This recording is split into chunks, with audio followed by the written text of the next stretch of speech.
Up. I'm DWTT. I've got Matt and Tony. They will introduce themselves in a bit. But first,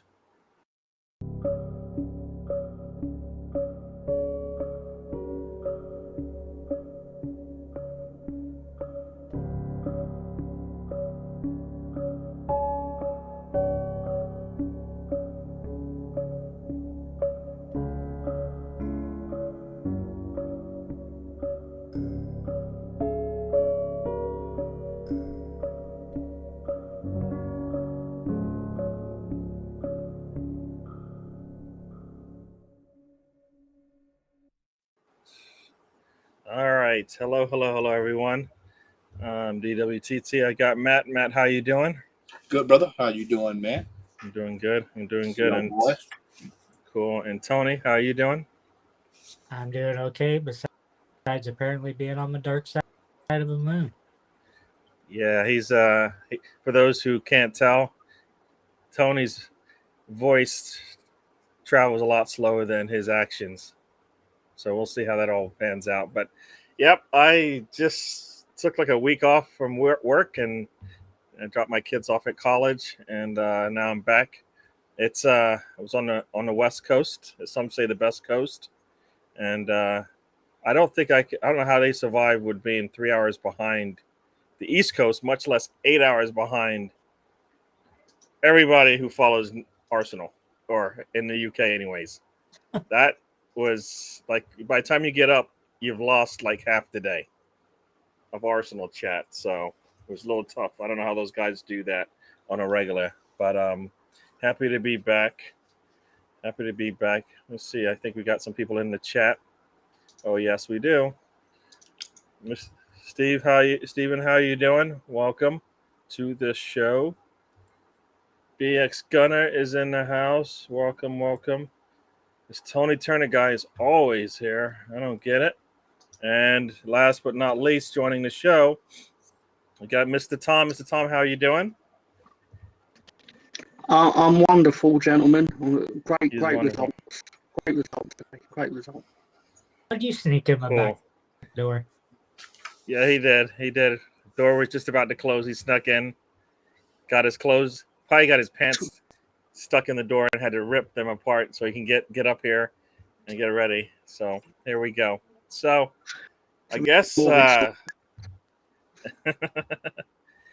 first things first, let's get into it, because I have not had a chance to even talk about the match, and we'll talk about all the other matches, especially Leeds, at some point. I did not follow that game, so Mr. Tom will have to fill us in. Yeah. So they the East Coast, Beast Coast. All right. Now you guys talking about what's for dinner. Ooh. And what people are doing in their pipe, I guess, huh? There we go. And this is Mr. BX Gun is what's going on there. So yeah, so let's get to it. Arsenal 2, Fulham 1. I got to watch bits and pieces of the game. When I got home, I got to watch it all in full. I'll give you my take, and then we'll let everybody else have theirs. I got all the information I needed to know how the game ended before I watched the full amount. But typical for me, what I saw in the first half is Arsenal just not being able to, finish. There was probably, I would say in that first half, probably 2 or 3 opportunities where we could have probably put some really good shots in, and either the pass before the pass was gone, the finish was poor, too many touches in the box, all that kind of stuff that I complain about. Second half, I think we took our foot off the gas, and as soon as we did, they jumped on the chance. I mean, when you have, I know possession doesn't mean much, but when you've got 70 plus percentage of the ball, your opportunity should be better than the other teams, but they got the best chance at that point to score, and they didn't waste it. Mitrovic did what he's been doing, is just scoring. So second half, I think after that, we found out about Arsenal and what they actually are all about. They don't put their heads down anymore, which I love. We need to be able to – it doesn't matter what the score is. We still have a chance. Doesn't matter how much time is left on the clock. as long as it's ticking, we still got a chance. And they showed us that in the game. So gotta like that. Can only take that as a positive. And cheering after the game, I heard that the celebration police out there, and we're not allowed to cheer after our games. But if we lose, everybody is allowed to go and do the exact opposite and go and laugh at us. So we won't win. And as I like to say, they hate us because they ain't us. There you go. And I'll probably get into a little bit more of the game, or a lot more of the game. But Matt, tell me the game. 2-1 Arsenal. You over got Fulham. you got two halves of Arsenal. You got the decrepit. I felt like I was getting the taste of last year Arsenal first half. What the hell was Gabriel thinking on that play, man? I mean, bro, how do you and I told Gunnar this. I said, how do you take the ball and you go towards the attacking player instead of allowing the ball come across you and then just play it out? Yeah, together. He falls asleep a lot when he's back there. He falls asleep back there. Yeah, and so, I was glad he was able to redeem himself. But this game highlighted once again, we are short in midfield. And just like I told Gunnar Saturday, if we lose Saliba, we are short at the back. We have got we've got some problems, man. We got some problems here. So hopefully they'll be looking to do some signings. But that second half, Odegaard decided to shoot. And it seems like every time he decides to shoot this year, something good happens when he decides to shoot. That's an omen. Keep shooting, young man. Keep shooting. So, overall performance this week was a 6 out. I'd say a 6 out of 10, 7 out of 10. We got the win. I'm definitely not gonna say don't celebrate it. Y'all know how I feel about it, but also, celebrate in jest.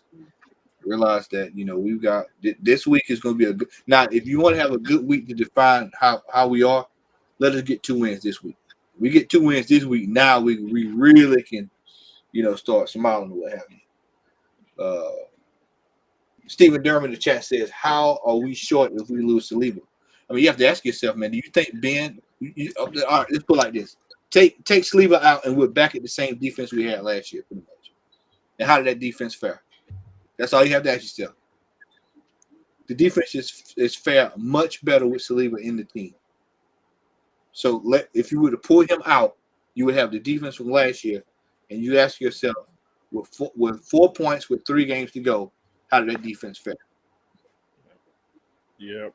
No, I hear you. And the one thing Saliba's been doing, which I think is really surprising, is he doesn't the what's going on in the game has not affected him. Nothing's bigger than the game's not bigger than him so far. Yeah. And he's made mistakes, and it hasn't changed the way he's played. He doesn't, for me, fall asleep back there yet. He might, but right now he has not shown that he will do that. Gabriel has shown us that he will do that. He will make a lax pass, or as we saw in the last game, he will sit on the ball just a little bit too much when he's under duress and end up getting the ball taken. So, yeah. I think go ahead. I'll say this. I'll say this, and then we can move on. Move to the next person. I do think that had that game been played last year, we would have lost it. Like I said last week, there's a level of belief, a little bit more fight than there was last year. This year, I think that run in last year stung them, and I believe that they're looking at being competitive. But I think that I think that the next couple of games, and then as someone stated in the chat, that October run in, because we're right on the precipice. We are we're going into September now, so that the hell week is on the way. So we need to just rack up all the points we can rack up now for that, and Manchester United included in that racking up points. We need to rack up points while we can, and they're starting to strengthen it too. You saw they got Anthony today, so he's very good. Yeah, I hear you. We definitely dug deep against Fulham. Definitely did that. And I guess this will come up. We'll probably talk about all the players. Xhaka without Partey there and kind of how he looked. October is going to be scary indeed. And Tony, give me a kind of your review of the game. And also before he talks, Tony is on a little bit. He's on the moon. It might look like it's a regular house, but it's on the moon. So the audio and the video is once again not synced. Yeah, I'm on the dark side of the moon with a house. You can only interrupt when you have crisp. So, I think both of them on the dark. You're right. Go ahead, Tony. To me, in the first half, looking tired, very bothered, and they score first. Then we equalize pretty quick, which to me came back throughout the season. We score 2 minutes after another team scores to get back ahead, so the fight to go back and take the lead back. Hopefully that's something like to me. The biggest miss this weekend was Zinchenko. Team different, makes the left side fire, puts towards the front instead of being in the midfield. Be good. Be good. We want to see when Fabio's healthy or Smith or else back there. But we came back. We fought Gabriel. I'm not going to put too much on him because I don't think Saka should have passed him a ball there. One just clearing the ball out instead of passing it across the goal. Then,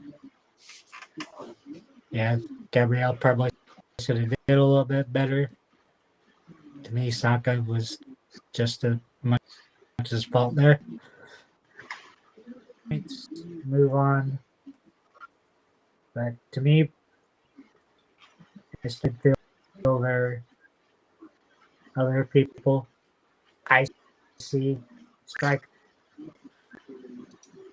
Eddie out there for 30 minutes. What did he do? Look at score.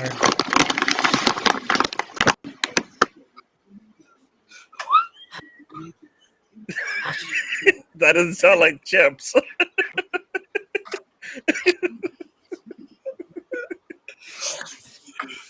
Tony, some folks this weekend they were like, I've heard several commenters say that Nketiah turned up the levels of play when he came on.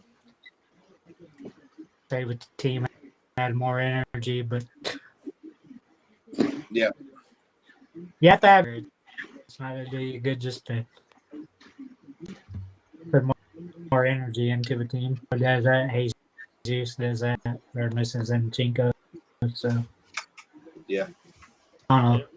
We're not paying Eddie $100,000 a week for his energy. For goals. what I would like to say on that. What I'd like to say on that note, I got you. He wasn't gonna, as much as we wanted it to. There was no way he's gonna go from what he's done the last 3 or 4 years with Arsenal, and this year automatically come on the pitch and start scoring. I wanted it, but I can't be surprised that he hasn't scored yet. But he has put himself in positions to score, and if he doesn't, then that should be a warning sign to Arsenal. It ain't working, and they might have to make a change, in January. But this is a little different team with Jesus out there, with, as we said, Zinchenko out there. If Partey ever is healthy, we'll see. Usually when he goes out, he's out for weeks. All right. Like Saka got hurt and missed the game. If Partey's back and Zinchenko's back, and whenever we put and Nketiah on the pitch, he's going to be playing with the better players than he has in his career, most likely. All right. And that's what I saw in the game. He did put himself in positions to score. He had 2 opportunities to score. He's going to have to work better. He's going to have to finish. I mean, if he picks a corner, he scores. He kicked it straight and right at the goalkeeper. If you pick a corner, he scores. Far corner, he definitely scores. Near corner, defender is right there. So I kind of felt like, and I kind of looked at, whenever I see shots like that, I'm like, damn, did he have other options? And he did. But you know what? That hopefully will come. So, yeah, I don't know what else anything else you got to say, Tony? 2 years ago, you seen Eddie playing more. Arteta, Lacazette, Vincent, Pepe. And what was Eddie doing? Nothing when he goals. Yeah, Lacazette come out last season, 3 goals, first 3 games. Then you see Eddie come in for 5-6 games. What do you do? Nothing. Season, nothing. I don't care if he gives us a little bit of energy. He still must what you want from you. That's why you're paying him $100,000 a week. Time leads anytime you want. They're not paying him $100,000 a week to score goals, because that would be silly of them to think that's what they're going to get. Let me go through this chat. I will go and hit. Let me see what Mr. Tom has to say, and then we will continue on. Let me go through the chat real quick. Let's see what we got here. Defense is good enough when we are fully fit. Definitely. And we have some rotation with Zinchenko and with White, right? So if Tomiyasu and Terry are healthy, we still have a decent back four, whoever's out at that point. So I think we're good there. It's just playing more games. Yep, we need rotation, and I've been saying that for a very long time. We don't have it. October will be really crucial rotation, and unless we make some changes or some players improve, I think we're going to see our struggles. You guys talking about stuff floating? Yeah. No, I think Eddie looked good in the game. He brought what he was supposed to. I know it's just energy, but he did open up the game some, and he put some pressure on their back line, and they broke down a bit. So, Excuse me. and this is the other part to that. When Nketiah actually looked at one of our strikers in front of him and went, all right, I know how Arteta wants to play, and I can do that. Based on what Jesus is doing, I don't think so. I mean, he doesn't score in every game, but he's there and creating an attack for us somehow with his movement or with the ball at his feet. Colonel, thanks for joining us. And Mr. Tom, I'll let you have your say. I don't know if you got to see the Arsenal match, but I'll let you have your say.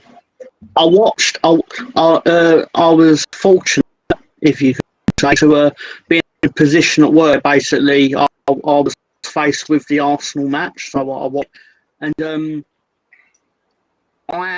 this will sound like a really strange thing to say, probably, but I felt like the worst thing Fulham did for their outcome was to score the opening goal, because the way the match was going, they looked like they were quite comfortably heading for a draw.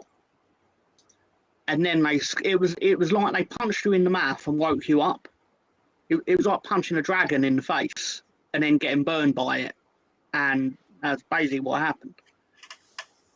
Like, your opinions on Eddie are perfectly valid, but the reality is he came on when you were losing and then you won. And I know it's going to be said that he ain't the reason why you won, but, it's a lot different to last year when he was coming on in games you were losing and you still lost. So, so there's that. So, again, 4 out of 4, well done. Anyone who says you shouldn't celebrate winning is full of shit. Okay?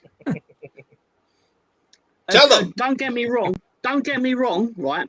when Nottingham Forest beat Leeds 2-0 in about a month before the first lockdown, and they literally celebrated like they were promoted, I was the celebration police, but more because it was sweeter than when they went on to lose all their matches after lockdown and not even finishing the playoffs while we finished first. So that was extra sweet. But generally speaking, there should be nothing wrong with we won a football match. We're happy we won a football match. Ridiculous, right?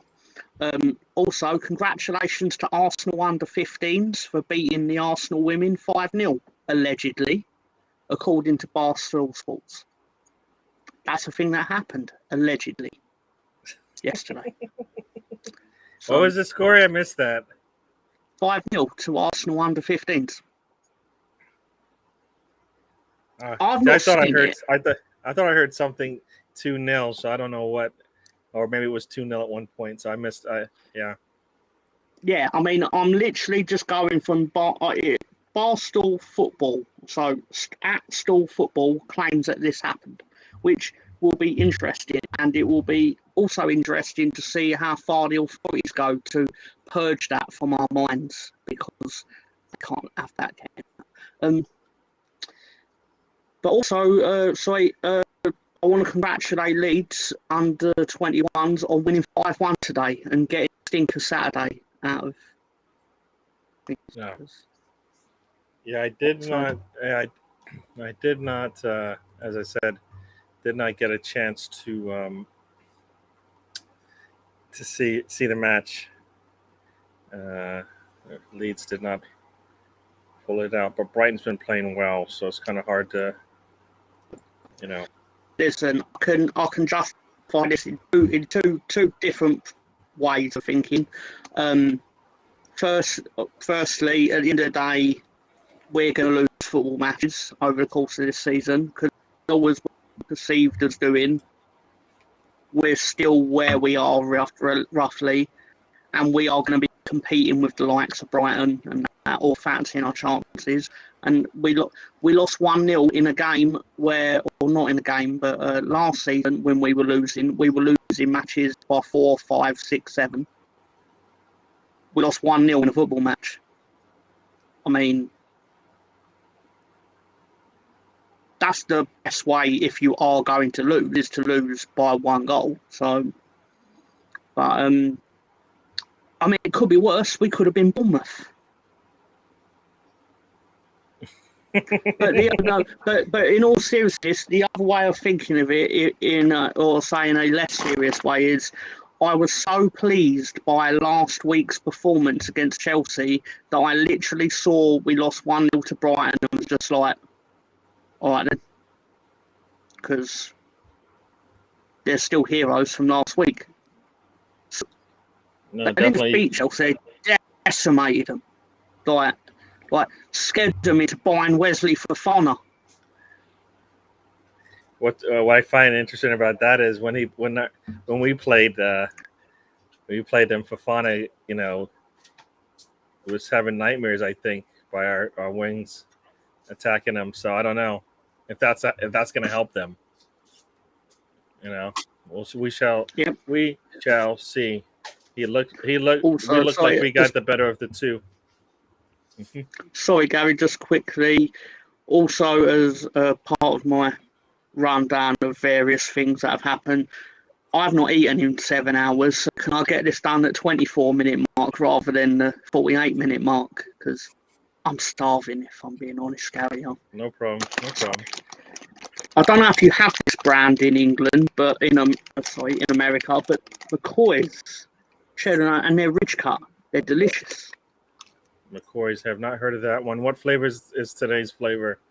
Chip crisp of the show. It's called cheddar and onion, so it's basically cheese and onion. But okay. Bad breath. Yeah. Now, like I said, I went through the game a second time, and what was interesting is around like the 35th minute, the commentator's basically saying, Gabriel's sitting on the ball and Mitrovic is nearby. He better be concerned. 30 minutes later, He's sitting on the ball, and voila, they score. And it's 20 minutes later. So it was foreshadowed, and even in the commentary, that some bad things could happen if we, sit on the ball too long. So I think we've seen that from Gabriel. Either he's a little too rash or he's a little too lax. So hopefully he's learning. I mean, hopefully he's learning from Saliba, which should be the other way around. But we'll see. I think when the team gets pressured, we'll see how that works. Right when we definitely hit that October time period. So yeah, no, on that goal that was scored, I think what I've heard, you guys can let me know if you agree with it or not. But I think the ball goes out of bounds deep in our defensive, third, and instead of White throwing in the ball, instead of, I think it was White or Saka, I forgot who throws in the ball, but I think it's White throws in the ball to Saka, and I think the commentary is like maybe it should have been the other way around because White's probably better suited to have the ball deep in the third like that than Saka at that point.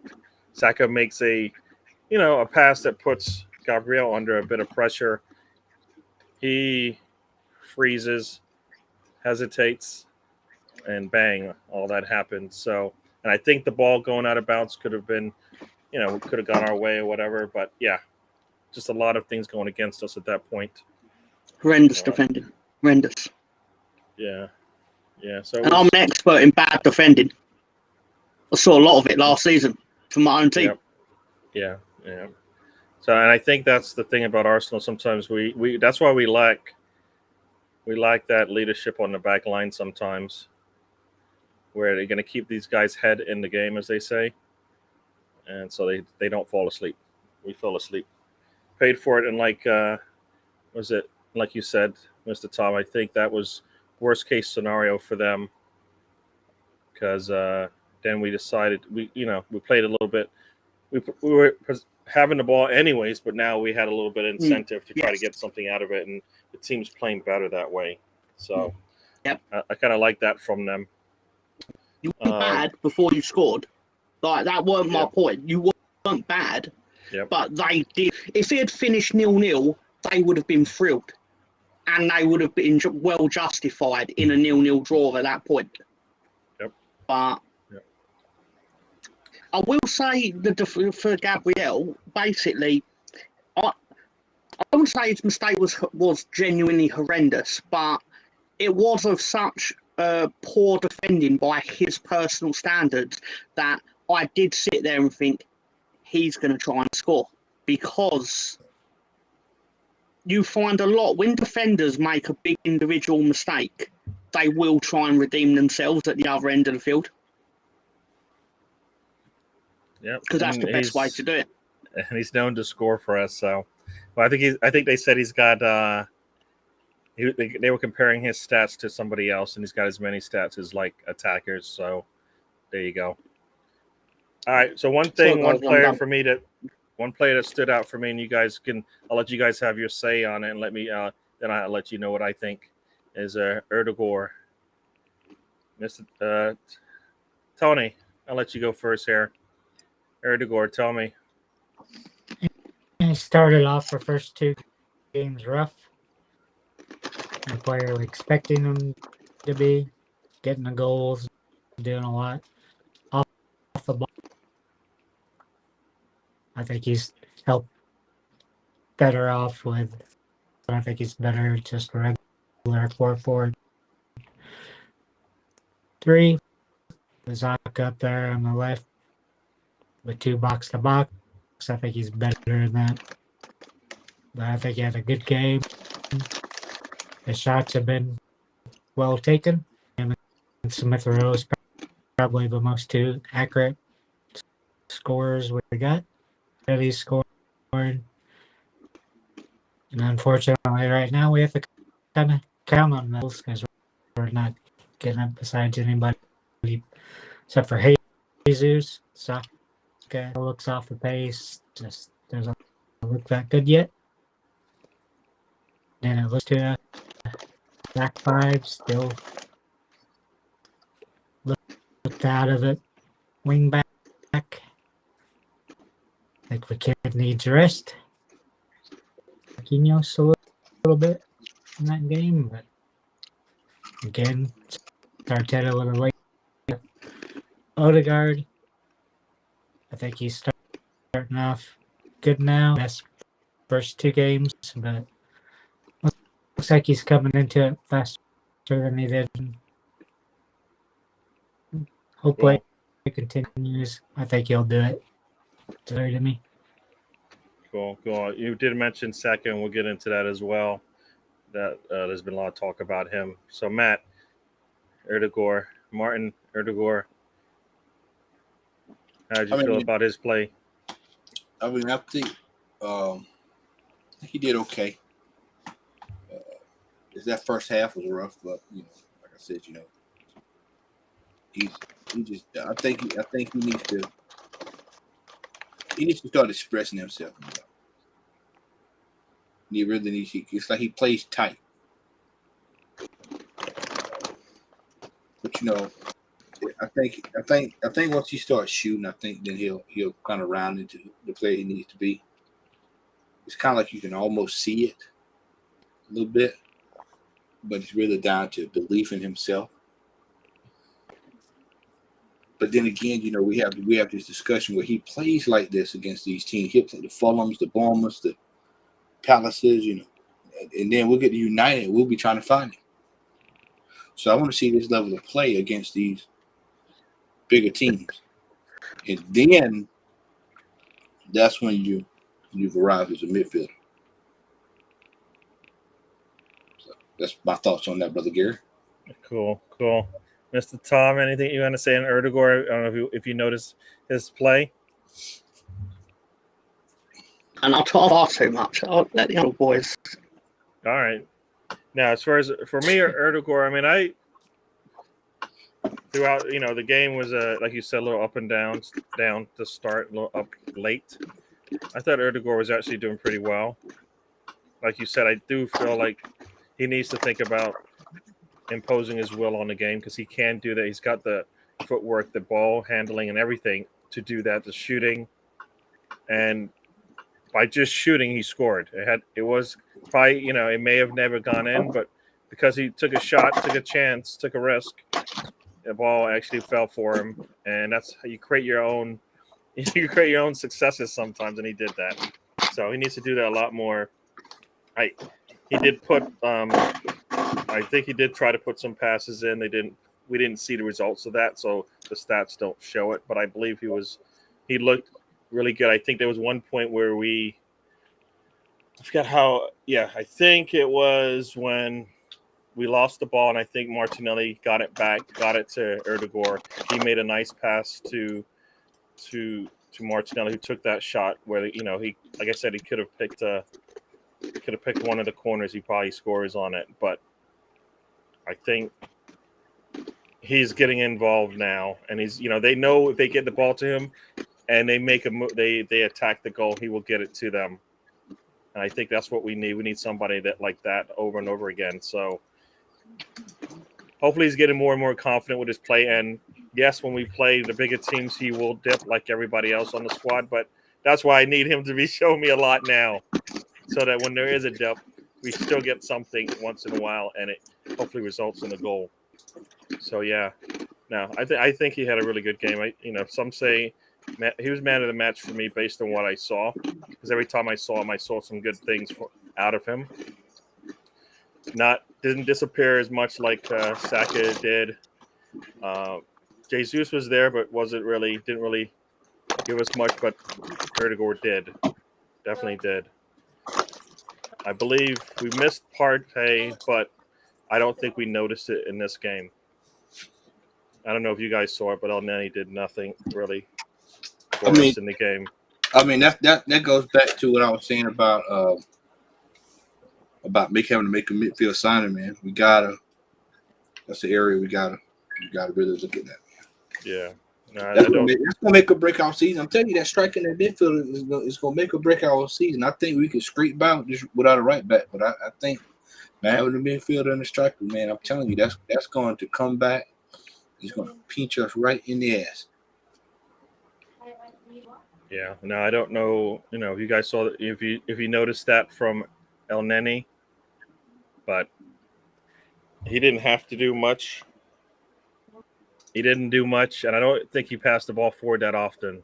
I heard people talking about it. It sounds like he didn't really do that much. And that's the difference between him and Partey. When Partey's in there, he definitely helps with that ball progression up the pitch. Yeah, he's a So, engine back there. yeah. And against Fulham, we didn't need a Partey, and that's the thing, and that's why I want rotation. Right? We played him 3 straight games, and he couldn't get us to 4.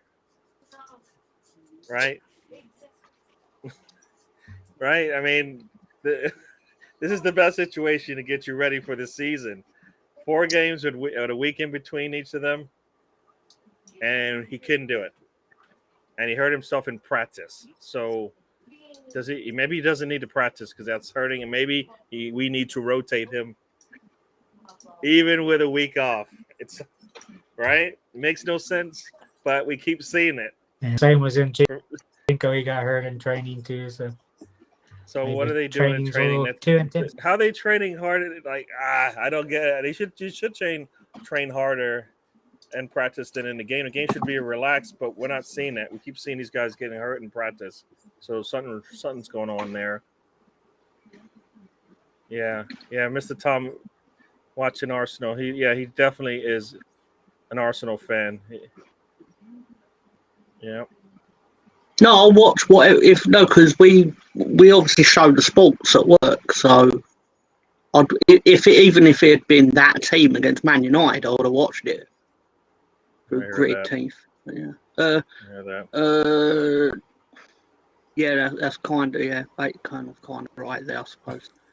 Like ironically says at least you didn't lose to Everton. We literally play Everton tomorrow, so we'll find out if this is true.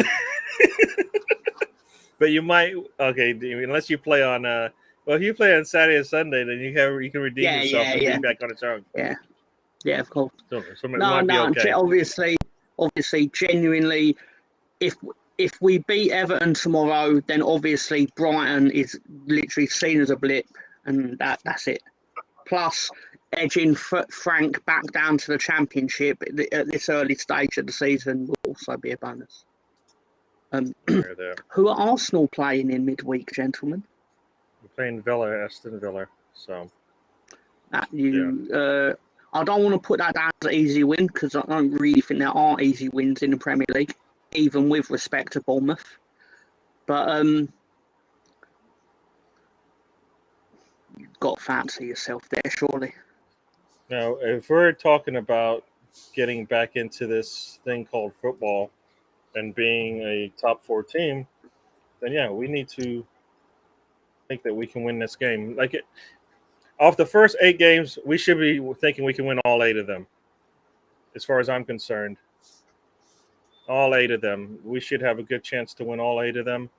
We can put ourselves in position to win all 8 of them, and then it gets tough.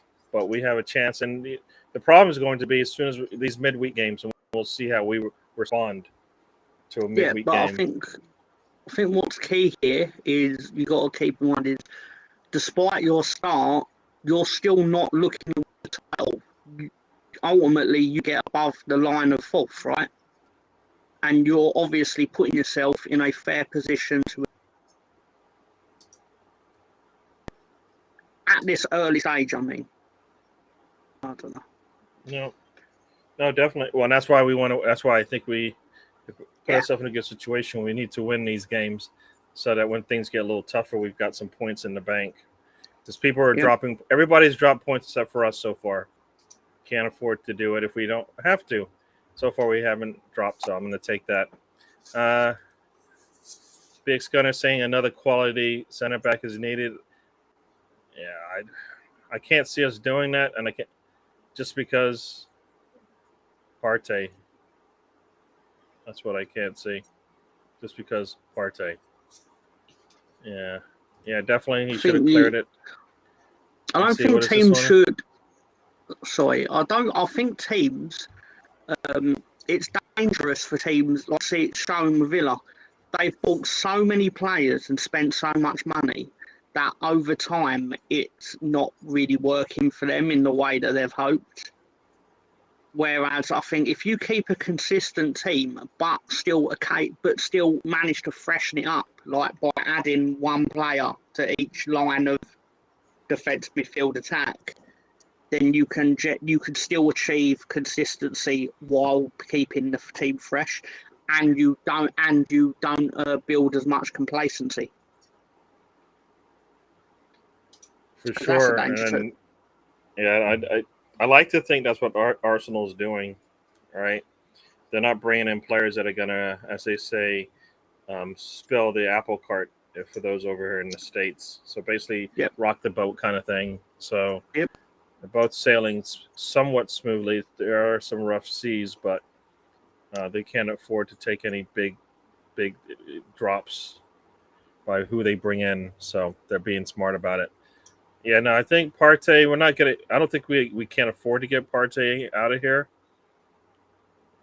just because we're not gonna get back somebody when he's healthy playing like that, and it's gonna cost us a lot. So, oh, talking about Saka. Yep, got to get 3 points on Wednesday, and I like this idea. Let's get these points and finish up.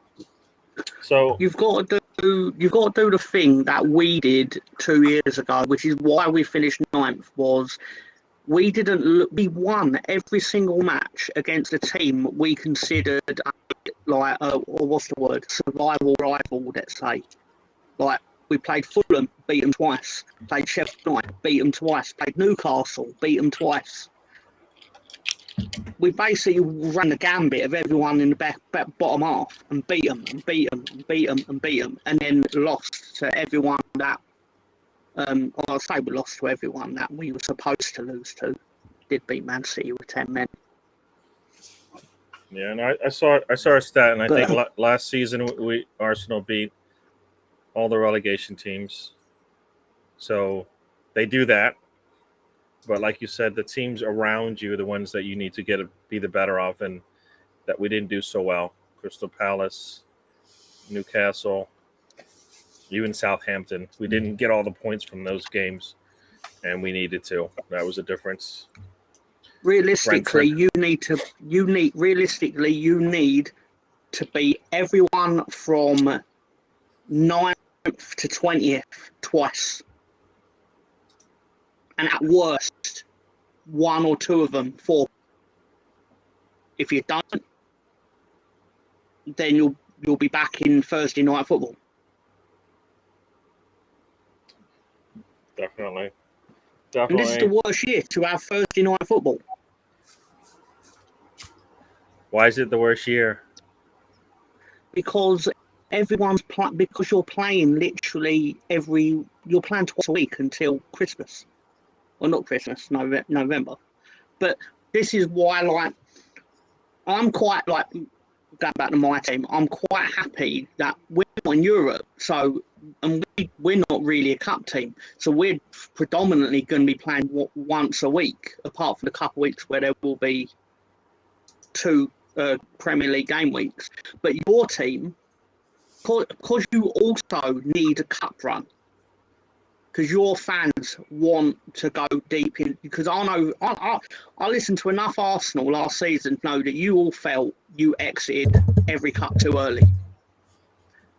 So you're going to be playing twice a week until November, and then you'll probably be playing twice a week from February to May. So my team's got to take advantage of the 7 teams that will be doing that. I hear that. And Matt, how you feel? I feel we have to be going deep in everything that we play. Well, I mean, we should be challenging, man. I think we should be challenging on all fronts. At minimum, we should be getting the finals. Mm-hmm. And at the finals, anything can happen, man. I do feel like we need to maximize those points in the Premier League. This is why I'm on about we need to be going early, winning these games, so that if there's a slip up or a hiccup, it doesn't kill you. Remember last year I told y'all, I said the first part of the season really defines the back end of the season. This is a good case of that, because if we need to do the first half of the season, in case we run into major trouble on the back end where we have some padding. We had no padding last year. And then even in these tournaments, like in the Europa League, that's kind of a you don't know what you get. On paper that's supposed to be competitive, but it's one of those things where PSV is it PSV? Is that PSV? No, right. PSV, yeah, PSV, yeah. PSV is a dangerous team, and I forgot the other team. Other team was Boulder, some kind of weird name, but they actually gave somebody Bodo. Yeah, Boulder. Yeah, they gave one of those teams trouble last year. They beat Roma 6-1. Roma, yeah, that's it. Roma. They gave Roma some trouble last year. So I mean, a lot of people are like, oh, we should walk right through the group. We got a lot. Look, the team is razor thin. This is why, Gary, I'll say it again. We've got to get midfielders and a hold-up striker or a striker. We got to, man. If we plan on competing on all fronts, then we got to. Unless he's gonna go out and roll out the U23s and the I almost called the Carling Cup. I know I'm getting old now. It was the Carling. Yeah, it was the Carling Cup. I was like, yeah, I'm getting old, man. The Carabao Cup. But then that defeats the purpose of challenging on all fronts. So this is why I said, because we know Man City's going to take that serious. Liverpool's going to take that cup serious. So, it's going to it's going to be interesting, man. It's going to be interesting. But we should be competing on all fronts. No doubt about it. I just don't know if we have the resources to compete on. I didn't say skill, talent. I said resources. Because when you're going deep in the tournament, I mean, look at City and Liverpool, man. They can go all the way down the line and rule out teams, and they can still be competitive. I've yet to see that with us. Yeah. No, Interesting I don't. Matt says that, though. And Matt's not nothing wrong, but it is interesting how Liverpool lost Thiago and fell to shit. Pardon my language, but and I know that sounds silly when you say, oh, they just won 9-0, but before that, it was they lost one player, and that was why they didn't win the first 3 games. I don't believe that's true, but that's the perception. Well, I'm not reading too much into that game Saturday. Excuse me, y'all. I'm a little tired. I've been up since 5. No, that's true. That's true. I didn't read much into that game considering how bad. Who was that? They beat 9-0. Bournemouth. Bournemouth was like. I mean, that team is going down. I hope so. Yeah, they're going down, and it looks like the Palace just keep getting these draws, man. They gonna mess right here and find themselves in a situation that you don't want to be in. But nonetheless, back on the subject, I think that some of these teams are still in the filling out process. Because you could look at that game that City had and say, okay, well, Palace was really, took it to them, and then here comes Erling Haaland. If they dub him now, the Terminator. Here comes the Terminator. 1, 2, 3. Yep. And then before you know it, So we still got a ways to go. As somebody stated earlier tonight, let's check back in October, and we'll know exactly about what we are. Yeah, and that's why it's important that we get to October unscathed, right? No losses, because it doesn't, like you said, doesn't get any easier. I mean, once we start in first week of September, we start our Europa League games. So like you said, you only get one break in the middle of that, or I guess we get 2 breaks, but in the middle of like the first 4 games, we get a break between Brentford and that team. Who knows what we, yeah. So we play basically the next 3 weeks. But you're playing a lot, right? Basically. Yeah. So we're playing the next 3 weeks. We have two games a week. Then we get a break, and then we do it all over again. So yeah, so it will be challenging, and I think we do that. Actually, we get a break, and then we play we play twice a week up until early November. So That's why I think West Ham are in trouble. Yeah, no, it's gonna be tough because you get I think you get 1 week where there's no game. They have a Sunday to Saturday. Everything else is Thursday, Sunday. So yeah, well, you know what? Once again, the team knew this. The team knew how this thing was going to play out, and the only way we can show that we are better than we were last season, if we do, is if we play better in the cup matches with our second and third string players. We have to, or else we're not showing improvement. Because what's going to happen if we don't? Then we're going to run out of players once again.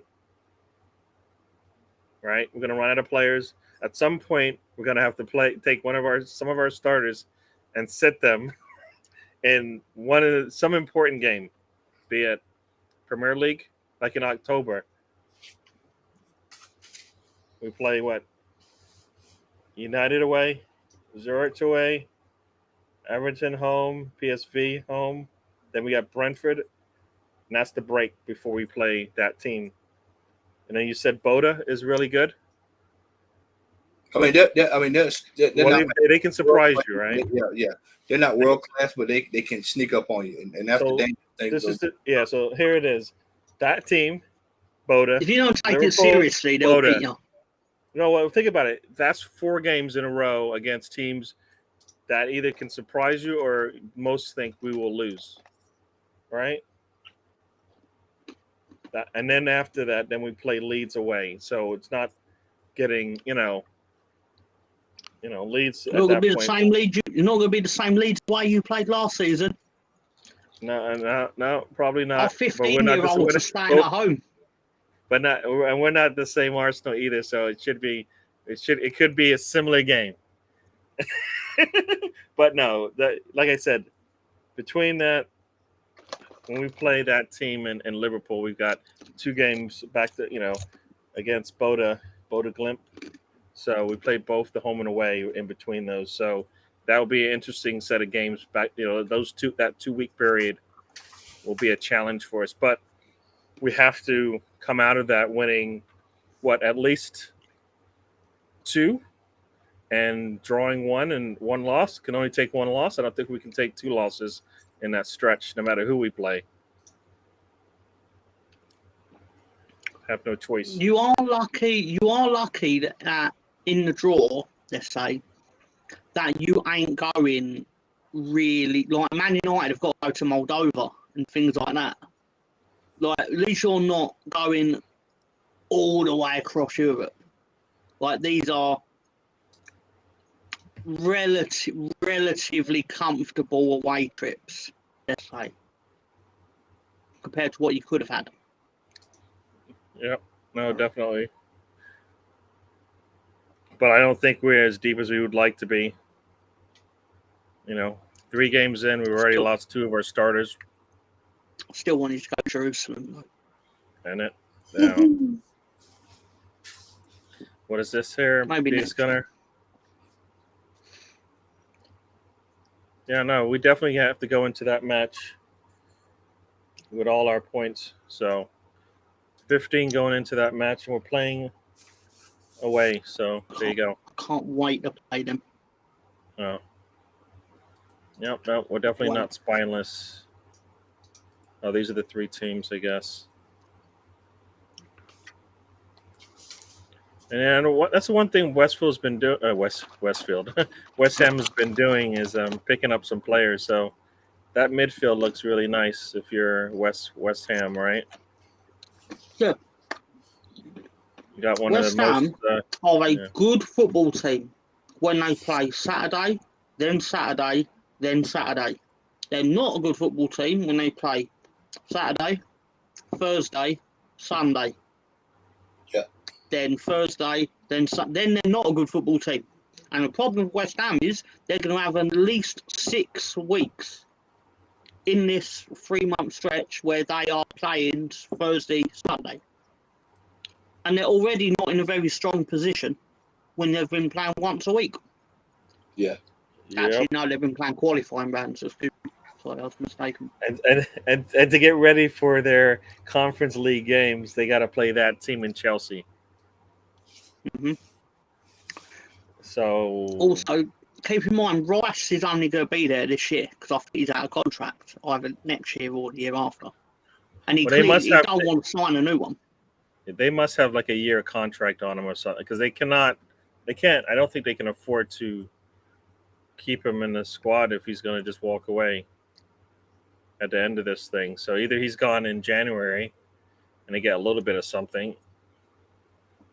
That's right, unless because I can't see them letting him walk. It just makes no sense. In this day and age, you don't let a player worth at least 50 on a bad day walk. No, what you've got to keep in mind their financial position relative to the table, as in, do they make more money if they have him in the team for 6 months and he keeps them in the Premier League, or pushes them into a European position compared to basically selling him, and then you're getting a bit of money, but then you're not replacing him with a player of similar quality for that 6 months, and you will dip. Well, we'll see how that plays out. No, definitely. I don't think keeping him and not getting anything for him is an option, and that seems to be where they are. Is Tony still there, or he's in the chat? He was. His screen went blank, and I don't know. So yeah, I don't see where they're going to go with that. An example of what I'm talking about: in 2010, Leeds had a striker called Jermaine Beckford, and he basically put in a transfer request. He scored against Manchester United. FA Cup 1-0. I watched it. He did. That won me a lot of money. Anyway, gamble responsibly. Leeds were a 9-1 outsider in a football match in a 2-horse race. I was on that. And I never bet on my own team, but on that day I did. Anyway, goal scorer. Anyway, Jermaine Beckford, and basically he wanted to go to the Premier League when we were in League One. So we were in 3rd tier, and he wanted to leave. And basically he put in a transfer request, and we went no. And then he retracted the transfer request because he copped a bit of abuse on Twitter. Anyway, cut long story short, we basically took the gamble. We could sell him 6 months before the end of the contract, or basically let him expire the contract, right? And it turned out that he scored the goal that got us promoted, but into the Championship. Believe it or not, there was a day that I actually wanted to be in the Championship. I know. It's true. But yeah. But on that day in 2010, I was like, I can't believe we're finally back in the Championship. But yeah.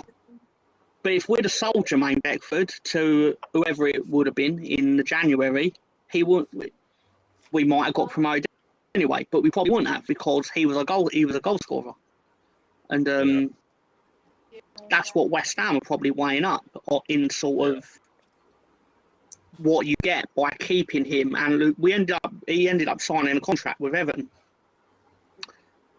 And I think that would backfire more for West Ham now. So we'll see. I think we got some new people joining us, so we'll go into the chat real quick, and then we'll get back out. The 3 day stretch when we play Bodo, it's gonna be tough. Mm-hmm. What do you guys? I don't know what they're talking about here. The Aussie Gunner has joined us. Welcome to the show. Love that guy. Yeah. What's up, brother? Rice will choose where he wants to go. That's for sure. Like I said, I don't see. I would rather get as much as you can for him and rebuild and get players in that are gonna want to play for you, not on looking out, checking what's coming in the door. Yeah. So yeah, yeah. So that's how we do there. So Arsenal, as we said, I mean, what do you guys think about our celebrating? Because I know we talked a little bit about it. I Look, did see. I don't know if you saw Laura Woods' commentary on it, and then I guess Arsenal, Keys and all that. Arsenal is damned if they do, damned if they don't. I mean, that's just the bottom line. You celebrate the win if you want. My thing is, we still got bigger fish to fry. I don't care. We stunk it up for the last few years, and we had last time Arsenal won 4 games in a row. I was in college. Jesus Christ! So the thing about how young I was back then, crap. I had hair on my head then too. So I mean, celebrate it, man. Take it and celebrate it, man. You want to enjoy it, drink it in, as Martin Tyler would say, drink it in. But all these pundits, man, they have to have something to draw ratings, man. A lot of this stuff is just hot coffee to get people to come over and take a look. I mean, I forgot Richard Keys was even still a damn round until I heard his name today. I'm like, hell, Richard Keys has been off of TV in so long, I didn't even know he was still working. I thought he was retired. Oh, you need to read his blog. It's sorry, I didn't mean to take over, but his blog is it's like the words of a madman. It's fascinating. And there's a reason why he's off TV. Yeah, it's like what Austin just said there, man. It is what it is, man. It is what it is. Yeah, they just love they love us and they love us and hate us. They love to see us when we lose, and they hate to see us when we win. So it's I find it hilarious when we win the game, win the game, or go on a run. It just the people just seem to lose their mind, I think it's more than that. Probably is I think key. Oh, go on, Tony. I think it's more than that. I think I know where it's polarized. You'll get some people on one side just yelling happy, then yeah, it's okay to celebrate. So I think the fan base, the media knows it. They play to that. I don't think it's just the pick on Arsenal. No, it's that we have very vocal people on Twitter. Yeah. So they placate to that, which I would probably do too. That's true. I hear you. And I didn't realize they were cheering that hard. Arsenal. When's the last time Arsenal's actually come back in a game? Going down in the second half. Anybody? I think once last year. I don't think. I think that might have been the first time we've gone down in the second half and come back and won. We don't do that. We may have. It's not too often. Put it like this: you can't readily think of it when we did it. Let's say that's you should be able to pull that right out your hat. That's been a while since we've done it. Yeah, no. Against Wolves, we were down at halftime and came back and won. Right? I think that's the one we came back. You might be thinking about, Tony, but not in the second half. Yeah, not in the second half. So and that's good to see. No, sorry. It probably is key though that Richard Keys, sorry for the pun, he doesn't actually have a problem with the celebration. It just gives him an excuse to have a go at Arteta because he doesn't like Arteta. Yeah. But if it weren't that, it would have been something else. I've read his blog enough to know. Does not like Arteta. Just something about him he doesn't like. And I'm pretty sure it's because he's English. Not English. Because he's not English. Yeah. Let's say hello. We've got Slices joined us. Welcome. Come on, you Gunners. Scott's also in the house. My North London He doesn't Derby like Jesse mate. March either. Lolo's in the house. The Stupid's in the building. Lolo is There we in. go. There we go. That's my Friday boss. I told y'all, man. Just I'm not sure. I'm not sure where Colonel's going with this. Does he mean like for dinner? Bielsa. If we could spend the night with one to celebrate, who would you choose? Celebrity. Who's that? Bielsa. Even if it's the untoward way that he probably does mean Bielsa, it'd be worth it just to find out about, like, I mean, if his English is as bad as people think it is, which I don't, it'd be all right anyway, because I'd be like, just show me with these salt shakers while you're back there or whatever. But anyway, just be like, anyway. Sorry. Matt, sorry, who are you hanging out with? Celebrity.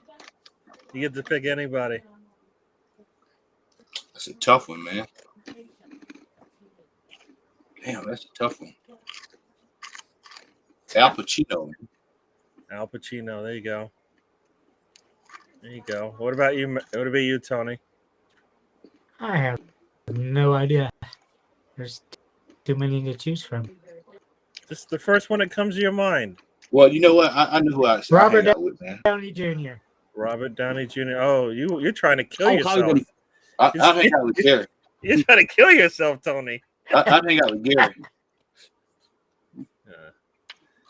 Gary. Yeah, I'd hang out with Gary. Arsenal celebrity. Gary who? Gary's a different kind of celebrity. There you go. Yeah, So yes, sir. That's what I did in 1995, baby. Yeah, I'm a Clint Eastwood fan. I would like to, I don't know why, but I like him. So that might be someone. You better not be hanging out with Tracy Lloyd. No.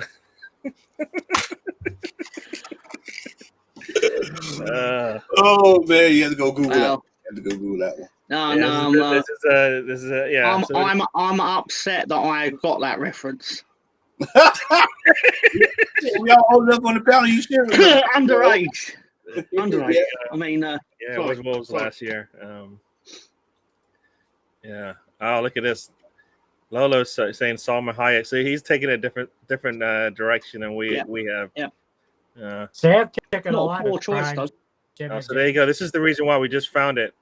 Sam's joined us. Welcome, Sam, to the show. This is where we go. This is where the trip goes in a different direction. Can I change my answer to Richard Keys? I just spend the whole time going, Richard, why are you such a prick? And see, he had to put the dates in. No, you have to be specific. He doesn't like the wrinkles. Like I would have also, if you're talking 1995 specifically, Pam Anderson. That is true. Before only 95. Only 95. Not before or after. Definitely not after. I mean, sorry, Pam, if you're watching this, which you obviously are. There you go. So there we go. That's our celebrity segment there. All right, so it's busy week for everybody. Busy week for everybody. Sorry, knows why I'm laughing. Busy week for everybody. There you go. So, what is it? I forget now. Arsenal's playing Villa and then Manchester United. Winnable games for Arsenal, I believe. I saw Villa play. I think they just gave up their, the first win to West Ham. So if that's the case, then I think we have a chance. We're playing at home.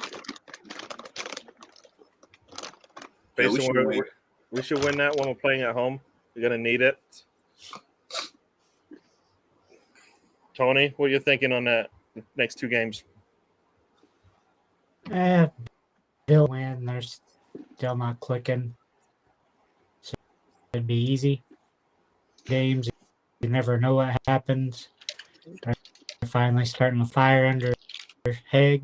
Tell them what he wants from them. They're doing it for right now. They're going out and boatloads of cash. See how that helps them. Not sure if we play for this weekend or not. But overall, 4 points. Be nice to get all 6 points because we need all the point cup starts. But I'd be happy with 4. Okay, cool. And Matt, you said win both. Yeah, we should beat. I think we should beat Villa, and I think the United game may end up being a draw, depending on the result. I think if we smash Villa, I think we'll try to get it. But I think that because United tends to always get up for us, so For sure. And they're going to be all a little happy with their new with Anthony joining. So there you go. Anybody got anything to say about Leeds? They're playing Everton, Brentford. Yeah, Nobody cares. We're going back there. That's a lie, Tony. We're going back to the scene of the crime from May, where we stole our Premier League status away from Burnley at the expense of, or from Brentford at the expense of Burnley. Whatever. I'm so excited about it. I can't even get it right. But I think we're going to do it again. Just got to think. Because we don't like Brentford. Brentford don't like us. We don't like Everton. Everton don't. No one likes us. All right. The Americans like us, but that's because there's a thing going on in there. Right? What about tomorrow in Everton? Tom? The USA Network. I'm quietly confident that we can get a positive result against Everton. Because let's be fair, if you can't get a positive result against Frank Lampard in this moment right now, when are you ever going to get it? They are. If this was a boxing match, Everton are literally on the ropes. Yep. And we've got to punch them in the face. Got knocked out of a ring. Not being a ropes in it. But no, if someone went to me at the start of the season, after 4 games, considering one of your games is Chelsea, you'll have 7 points, I'd go, lovely, thank you very much. I'll go home now with my 7 points. I'd be thrilled. So I am. Cool. Because this time last year, we had 1 point. There you go. So you're doing all right. You're doing all right. This time last year, we had 0 points. There you go. Well, no, 4th game we won. Yeah, no, you beat Norwich. We started our string of wins after that, and just to finish up here. Salmon is Tyra, and Big Gunner is going all the way back. Barbara Streisand, back in the 70s. Did you pick Barbara Streisand? Yeah, as they say, going. Yeah. Colonel is back with us.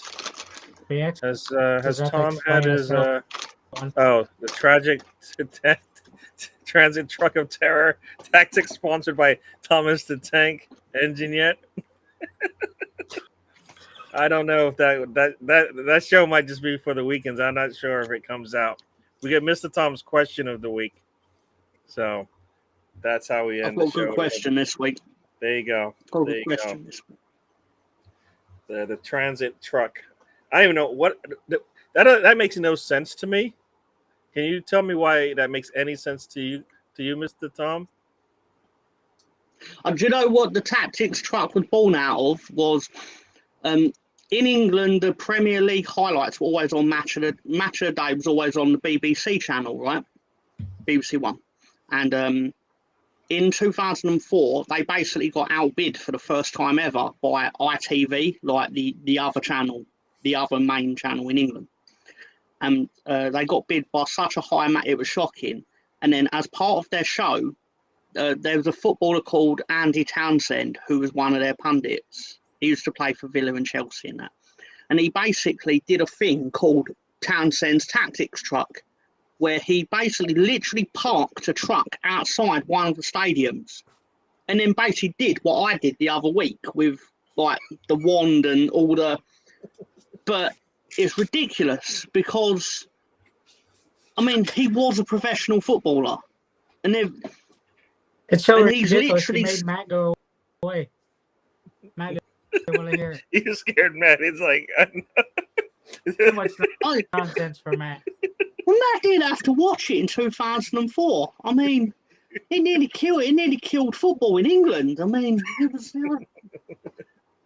Well, hopefully the Tom's Transit truck doesn't do that for I us. do it a lot better. I did better. I didn't have half the technology he had. Like, I ain't even got a real truck, and he had a real truck, and he sat there and like he had his, like I think that what was like the 90s technology where you'd have the pen and you'd do the pen on the screen and everything would, and you'd be like, oh, he looks like a turkey and all things like this, and yeah, that was a weird thing to say, but anyway, yeah, but basically I'm doing his thing, but worse / better depending on your point of view. True. All right, so a couple things. I hope maybe Matt will be back for this one. I did see Pierre Wave the truck. Emerick Aubameyang. I don't know if you guys saw it. He got attacked at his home. The whole situation. And watching it. Yeah, that's just crazy. I mean, I know, I don't know why people have to always when people have to always talk about it and go, bring anything into football. It has nothing to do with football. It's just a person, getting robbed for his wares and his wife being in there to witness it as well and getting beat up and all that kind of stuff. I think that's why crazy world we live in. That's why the rest of those football have security guards stuff. I don't know why he didn't have security guards protecting his home, but yeah. Well, I think when you go to certain countries, I guess once you decide that maybe you're going to make a move out, you hope it's fast because right, he's on his way out. I don't know if that's the reason why they decided to pay a visit, but crazy. Luckily, they're healthy. At least somewhat healthy, I would say. Nobody's seriously hurt, but yeah, crazy times, crazy world we live in. That's right, Thursday. By Thursday, we'll know. And does anybody think by Thursday there'll be a new shirt being put on a new player for any of our teams? I can't tell you, to be honest with you. I hope so. I think we'd only get one. One would be better than none. I fear we're going to get none. Mr. Tommy, you guys done spending all your cash? I'm going to, so I'm not angry / disappointed when this happens, I'm going to assume our spending is done. But it is possible.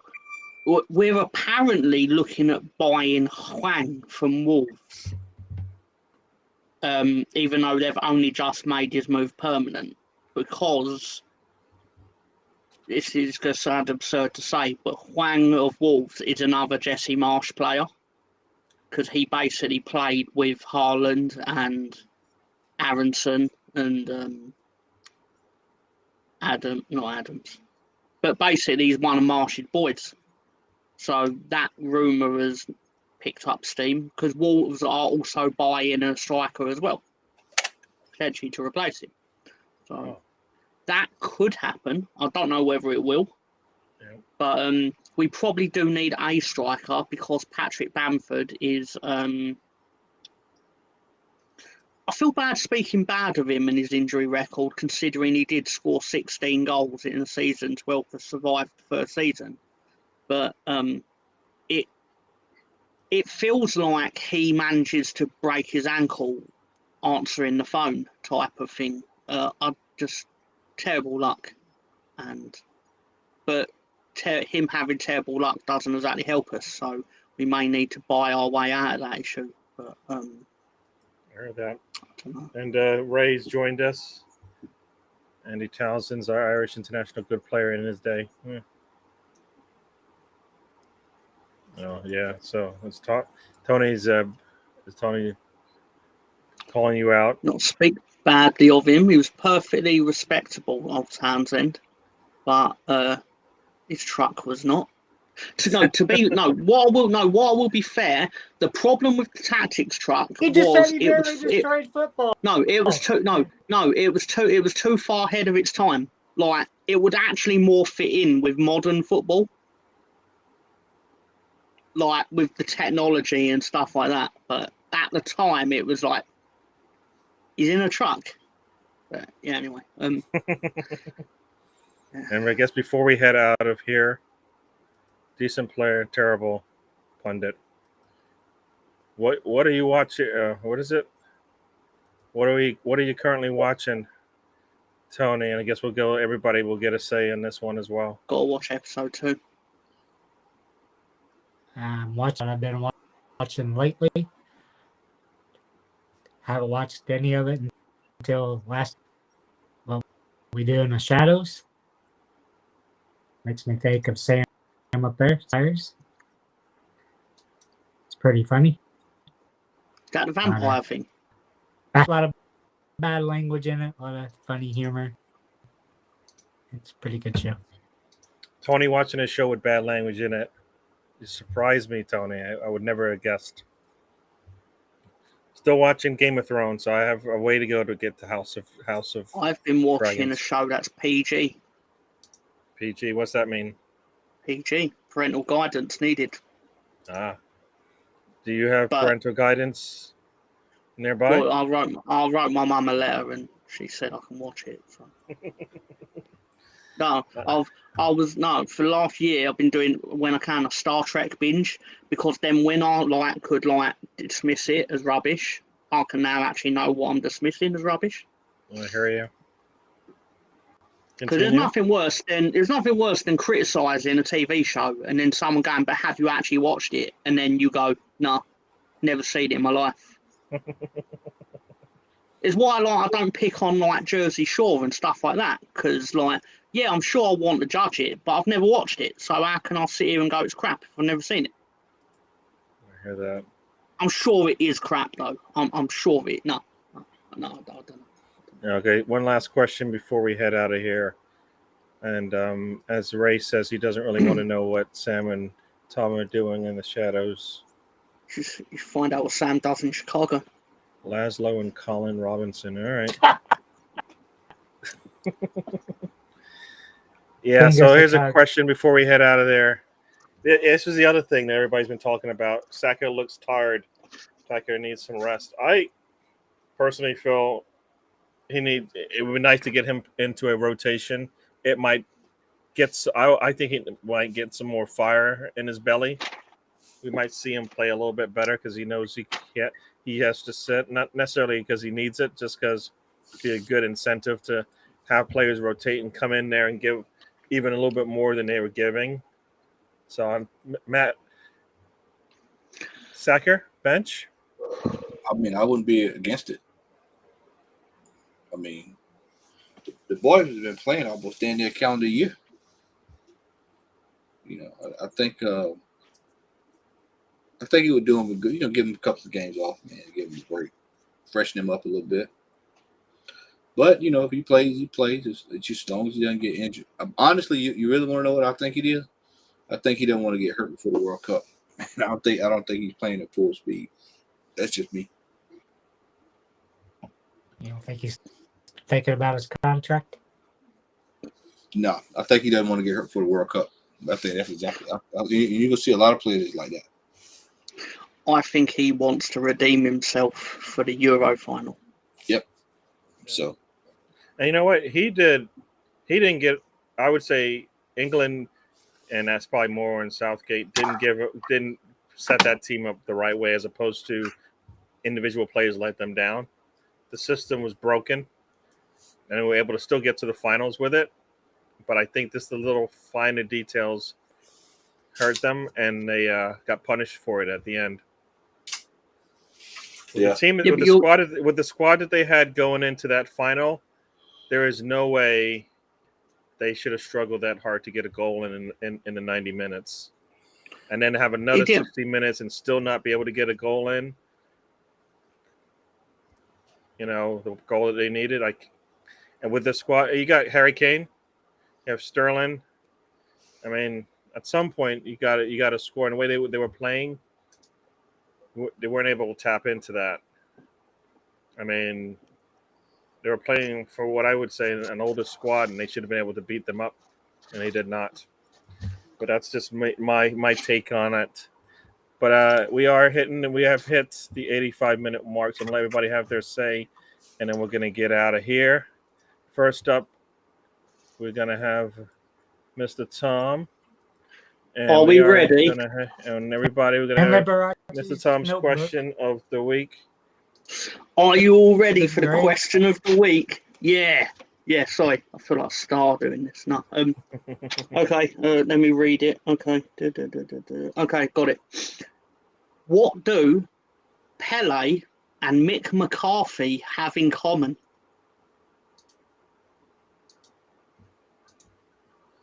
What do Both males. Pele, or as the Americans like to say, Pele and Mick McCarthy have in common? They're both males. They're both males. Yeah. All right. Well done, Tony. They're both males. What in the footballing context is the answer to this question?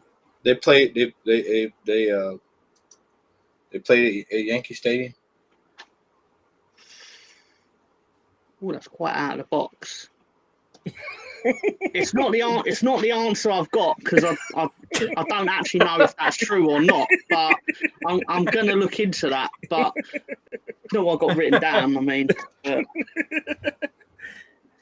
I will say this: if it actually turns out that they both have played at Yankee Stadium in a football match, I will retroactively credit Matt with the points. Oh, this is one here. The first question from the chat. Oh my God, Colonel, that's the ambition you've showed there. I mean, you're wrong, but yeah, but no. I have no clue on these things. Anybody else in Okay. the chat? I will try to do some that are more recent, but I saw this and I thought this is quite great. This is great. It's a great answer. About All right, let the her rip, Tom. Gunners last Okay, time. the answer is. Oh, okay. The answer is they have both committed the most fouls at a World Cup. Pele in 1970 committed 23 fouls, and Mick McCarthy in 1990 committed a number of fouls that I didn't write down when I saw it, but apparently an absurd amount. And yeah, but what a lot of people don't realise is of that great Brazil team, Pele was a dirty little fucker. Yeah. I mean, he was the wind-up merchant. There you go. Yeah, basically. Yeah. All right, Mr. Tom. Last words. Thank you for the support as always. The comment section really livened up as the show got going, which was nice to see. And thank you for everyone turning out. As I usually say, especially the folks in England that are burning the midnight oil, let's just say. And this is great. I enjoy it every week. And Cool. good, well done, everyone. Thank you for having me on the show. Cool. And Tony. Give money to Tony. Yeah. So. Give me money for my leg. Honestly, this is be the first time we get to see Arsenal play in a week, and to be kind of a constant thing going on. But to kind of show us what team we have, show us if Arteta is a rotate player, see who, if anybody in the academy brings on later Europa next week. But so what we really have, and that's to be showing what it is. The main thing is at least 2 players before the window slams shut.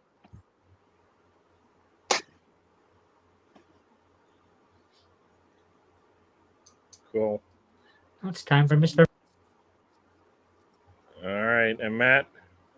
Hey man, 2 wins is all we need. Just keep the train rolling. That's something. Just keep the train rolling. Y'all have a good night. Yep. And yes, I'd like to say thank you once again, everybody who's joined us. It was great having you in here.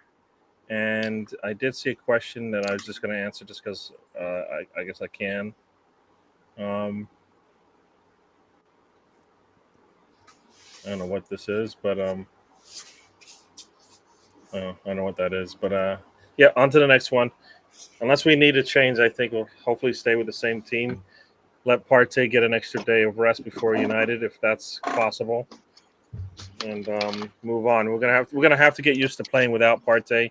Zinchenko, I guess, just shown we're gonna have to be able to play without him as well. So hopefully the team gets better based on who we just played. So we shall see. But once again, thank you all for joining us.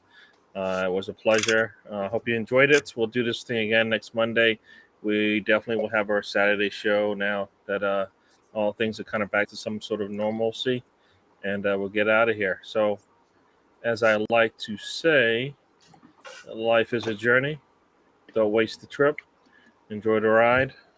All right, everyone. Thank you. And we'll do this thing again.